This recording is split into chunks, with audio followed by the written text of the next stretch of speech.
Toby Keith heard his own voice coming from somewhere down the block, except it wasn't his voice at all.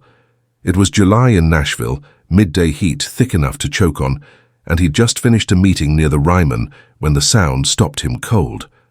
Someone was singing American Soldier on the sidewalk, but the melody was fractured, the timing all wrong, and the voice, God, the voice was ancient, weathered, like it had been dragged through gravel and left out in the rain for decades. He should have kept walking. He had a sound check in 3 hours, calls to return, a schedule that didn't allow for distractions. But something in that broken rendition held him in place. It wasn't the technical execution. It was something underneath the notes, something raw and unfinished that made his chest tighten without permission. He moved toward the sound, and that's when he saw him, an old man, maybe 80, maybe older, sitting on a folding chair with a beat-up acoustic guitar that looked like it had survived a war of its own. The man's hands were gnarled, his fingers struggling to find the chords, but he kept playing, kept singing, eyes half closed, like he was somewhere else entirely. There were maybe 4 people standing around dropping change into an open case, but the old man didn't seem to notice them. He wasn't performing. He was confessing. Toby stood there, 10 feet back, and felt something he hadn't felt in years, a kind of humility that borders on shame. He'd written that song in 2003, recorded it in a studio with perfect acoustics and polished production, released it to radio stations and concert venues where crowds sang it back to him in perfect unison. He'd heard it performed 1,000 times, had seen soldiers request it, had watched audiences stand and salute during the final chorus. But this was different. This man wasn't singing to an audience. He was singing to ghosts. When the song ended, the old man didn't pause for applause. He just started it again from the beginning. Same broken tempo, same fractured voice. That's when Toby realized this wasn't a performance, it was a ritual. He walked closer, and one of the bystanders recognized him, started to say something, but Toby shook his head. Not now. The old man finished the second verse, and Toby waited until there was a natural break before he spoke. "Sir," he said quietly, and the man's eyes opened. They were blue, faded like old denim, and they looked at Toby without recognition, without expectation, just tired, endlessly tired. "I'm Toby Keith," he said, and even as the words left his mouth, they felt absurd. What did his name matter here? What did any of it matter? The old man blinked, processed, then nodded slowly. "I know," he said, and his voice when he spoke was clearer than when he sang. "I've been playing your song." "I can hear that," Toby said. "How long have you been out here?" The man looked down at his guitar, ran his thumb across a string that buzzed with age. "Today's day 1053, he said, and the specificity of that number hit Toby like a fist. Not a few years, not a long time. 1053 days. Someone who counts like that isn't measuring time. They're marking survival. "Every day?" Toby asked. "Every day," the man confirmed. "Same song, same time, right here." Toby crouched down so they were at eye level, and up close he could see the details the distance had hidden. The military tattoo on, the man's forearm nearly invisible with age, the dog tags tucked inside his shirt, the way his left hand trembled slightly, even when it wasn't playing. This wasn't just some street musician. This was someone carrying weight that most people couldn't imagine. "What's your name?" Toby asked. "Walter Reynolds," the man said. "Sergeant, 1st Cavalry Division, Vietnam."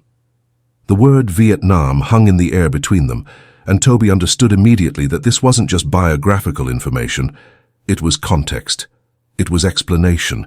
It was the reason Walter Reynolds had been singing the same song for 1053 consecutive days. "Can I ask you something?" Toby said, and Walter nodded. "Why this song? Out of everything, why this one?" Walter's jaw tightened, and for a moment Toby thought he wasn't going to answer. But then the old man reached into his jacket pocket and pulled out a photograph creased and faded, protected in a plastic sleeve that had yellowed with time. He handed it to Toby without a word. 2 young men in uniform, arms around each other's shoulders, grinning at the camera with the kind of confidence that only exists before you've seen real combat. One of them was clearly Walter, 50 years younger, full-faced and clear-eyed. The other was a kid with dark hair and a crooked smile, barely 20 years old. Marcus Diaz, Walter said. My best friend. My brother. We went through basic together, deployed together, survived 9 months in that jungle together. And then one morning in April of 1969, we were on patrol near Khe Sanh, and everything went to hell. Ambush, gunfire from every direction. I took shrapnel in my leg, went down, couldn't move. Marcus dragged me into cover, stayed with me when he could have run, called for evac, kept me conscious, kept me alive. Walter's voice had gone flat, the way voices do when they're reciting trauma that's been repeated so many times it's worn smooth. Helicopter came in. They got me loaded up. I was bleeding out, barely holding on, and I remember reaching for Marcus, trying to tell him to get on, to come with me. But he just smiled, said somebody had to stay behind and cover the evac, said he'd see me stateside, and then the chopper lifted off, and I watched him run back toward the gunfire, and that was the last time I ever saw him, alive. Toby felt his throat close up. He'd heard stories like this before. Every veteran has them, every war produces them, but hearing it directly, in the middle of a Nashville sidewalk, from a man who'd spent 3 years singing the same song every single day was different. It wasn't a story anymore. It was a wound that never closed. They listed him as killed in action 3 days later, Walter continued. I was in a field hospital in Saigon, didn't even get to go to his funeral, didn't get to tell his family what he did. I came home in June, and the whole country hated us. Protesters at the airport, people spitting on uniforms, calling us murderers. I tried to move on, tried to forget, got married, had kids, worked construction for 40 years. But Marcus, he never left. Every night I'd close my eyes and see him running back into that jungle, and I'd wonder if he knew, if he understood that I survived because he didn't. Toby didn't interrupt. He just listened, the way you listen when someone is finally saying something they've been holding inside for half a century. I lost everything over the years, Walter said. Marriage fell apart. Kids grew up and moved away, drank too much, worked too little, ended up here on the streets about 4 years ago, and one night I was sitting right where I'm sitting now, thinking maybe it was time to stop fighting it all, and someone walked by with a radio playing your song. American Soldier. And when I heard that line, I will bear that cross with honor, something broke open inside me, because Marcus bore that cross. He carried it all the way to the end. And I was still here, still alive, and I'd never honored him the way he deserved. Walter looked down at the guitar. So I made a promise. I said I'd play this song every day until I couldn't play anymore. Not for money, not for attention, for Marcus, so somebody would remember. So his sacrifice wouldn't just disappear into history.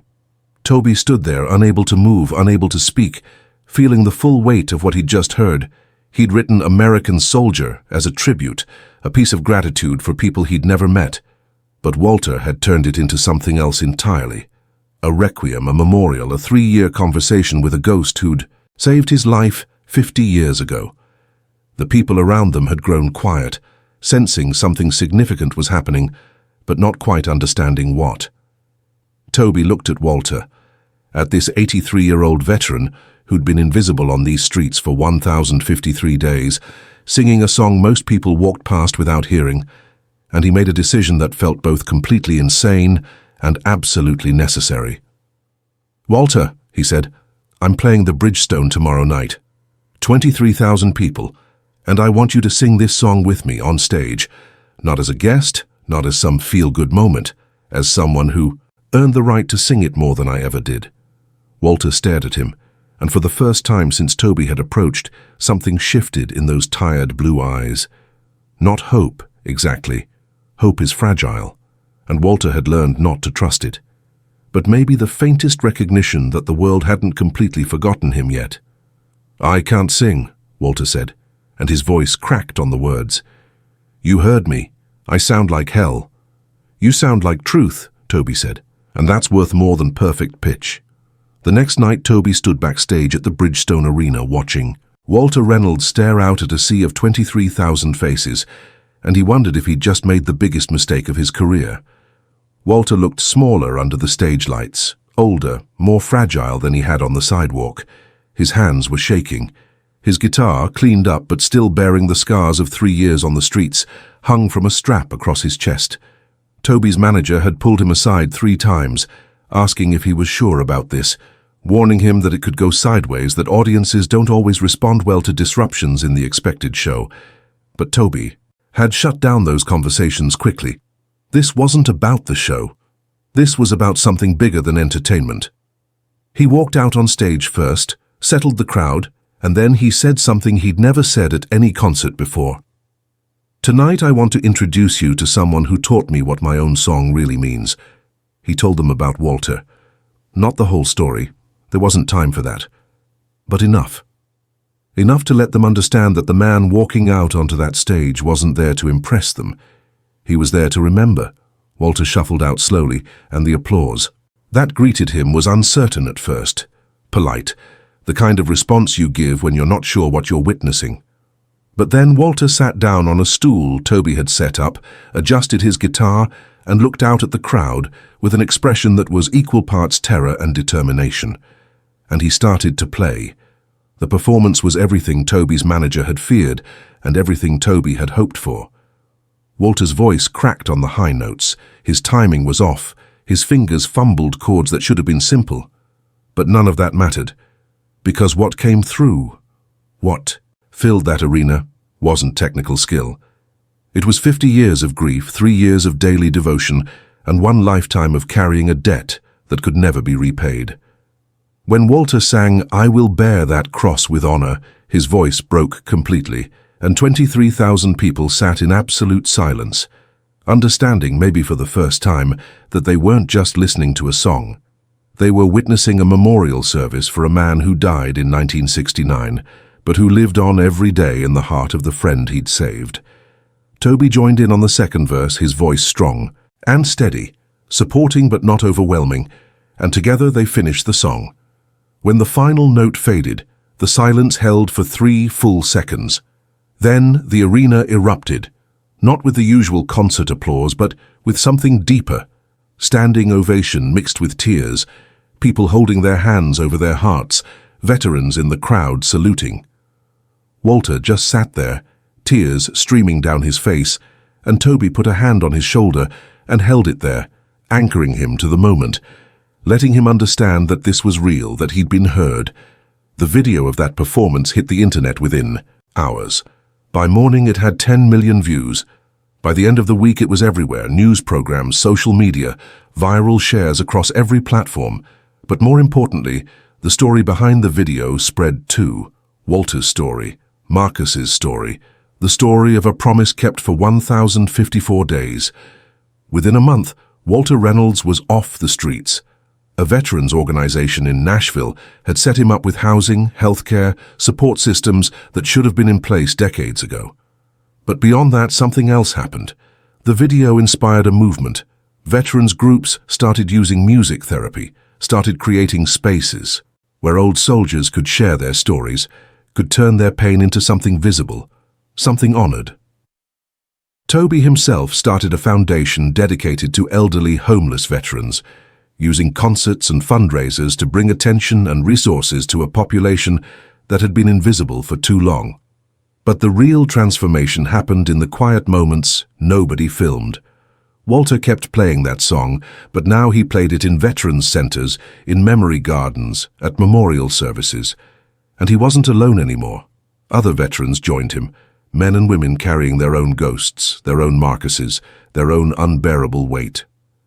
The song became a bridge, a language for grief that didn't require explanations or justifications, just the shared understanding that some debts can only be honored, never repaid. Toby visited Walter regularly over the following months, and in those conversations, he learned something that changed how he thought about his entire career. Music, Walter told him, wasn't about the quality of your voice or the precision of your performance. It was about witness. It was about saying the things that couldn't be said any other way. For 50 years, Walter had been silent about Marcus, unable to speak his grief in ways that people would understand.